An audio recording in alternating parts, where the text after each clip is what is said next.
When I'm talking on Atheists Say the Darndest Things website, I cover literally hundreds of quotes by famous atheists today.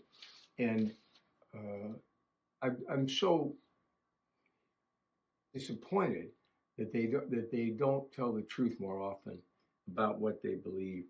And sometimes when they do, they catch flack over it. And so I think they've got, because their whole life is about being seen and applauded and writing books and giving lectures and all of that feel good stuff for them, because they don't have anything but this world and they understand it.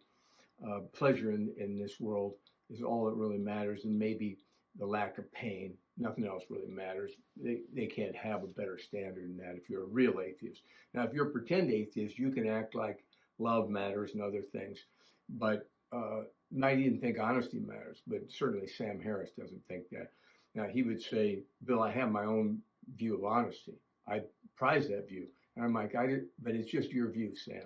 Hardly matters. And you're a hypocrite about your own view anyway. If you were really honest, you'd be intellectually honest and tell these college students what you think about things. Once in a while, they slip up. I'm going to give you one of Sam's quotes where he must have had a moment of weakness or too many glasses of good wine, something. Sam said this, and he paid a price for it. And like all good atheist speakers, he'll try to backtrack later, and then he'll decide he can't backtrack, so he'll double down on this. Listen to this quote.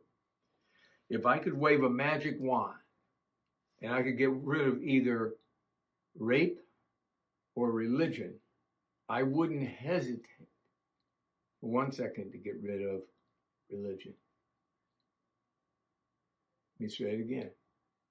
If I had a magic wand, if I was Sam Harris, yes, he said this. If I had a magic wand and I could get rid of rape or religion, I wouldn't hesitate for a moment to get rid of religion. Now, Sam caught heck over that. Why? Well, you can imagine. For once, the adoring females in the auditorium decided that wasn't worth clapping for, right? Rape, they take that to heart. Well, so do I. So how does Sam deal with that? Well, he's going to say, well, look, here's what's worse. First, he's kind of a halfway lame apology. These guys are never good at being wrong, so you can imagine. If your husband's bad at being wrong, ladies, you can imagine the lame excuses that you've had to endure over the years. Well, that's what it is with Sam and these guys. If you hear Dawkins try to apologize when he gets caught on something like getting rid of Down syndrome children, or the utility of old people, or one of those kind of things, you'll realize that they're not very good at it, not practiced. Like, I'm pretty good at saying and meaning that I'm sorry because I'm wrong a lot. Those guys are never wrong in their own minds. So when you see this, you say to yourself, well, what about that? And he would just say, if he were here, religion has killed so many people.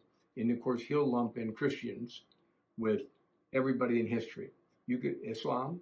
So when 9/11 came, the first thing Sam did was call it was a religious act. Well, Sam knew that it was a religious act by what? By Muslims. It had nothing to do with Christians. Christians all decried it universally. But Sam likes to trick young people. They're gullible enough that when he lumps in people, groups, every group like that, he calls it aha moments, where he's got Bill Moore lumped in with the 9/11 bombers. Can you imagine that kind of intellectual dishonesty? That's what they provide for you if you want to follow these elders of the atheist church.